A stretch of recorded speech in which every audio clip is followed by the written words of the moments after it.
அன்பான பரலோக தந்தையே, உம்முடைய பரிசுத்த நாமத்தை ஸ்தோத்தரிக்கிறேன். என் வாழ்க்கைக்கு எதிராக நிற்கும் இருள் சக்திகளும் சாத்தானின் எல்லா சூழ்ச்சிகளும் இயேசுவின் நாமத்தில் இப்போது தோல்வியடையட்டும். கர்த்தரே, உமது பரிசுத்த ஒளி என்னை சூழட்டும்.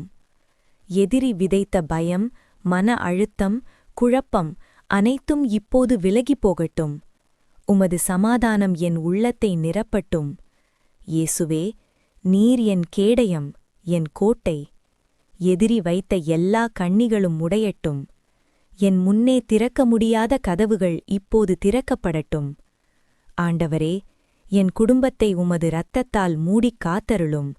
எந்த தீய திட்டமும், தீய வார்த்தையும், தீய தாக்கமும் இயேசுவின் நாமத்தில் பலவீனமாவதாக. பாதுகாப்பும் சமாதானமும் என் வீட்டில் நிலைத்திருக்கட்டும். பரிசுத்த ஆவியே, இப்போது இறங்கி வாரும். என் உள்ளத்தில் வல்லமையை ஊற்றும். பயமில்லாமல் விசுவாசத்தில் நடக்க எனக்கு கிருபையளித்தருளும். இன்று முதல் நான் தோல்வியடைய மாட்டேன். சாத்தானின் எல்லா சூழ்ச்சிகளும் முறியடிக்கப்பட்டன. இயேசுவின் நாமத்தில் ஜெயம் எனது. நன்றி ஆண்டவரே, உமது கிருபை என்றும் என்னுடன் இருக்கும். ஆமேன். இந்த ஜெபம் கேட்டவர்கள் ஆமீன் என்று கமெண்ட் செய்யுங்கள். சப்ஸ்கிரைப் இயேசுவின் ஒளி channel. Jesus is with you.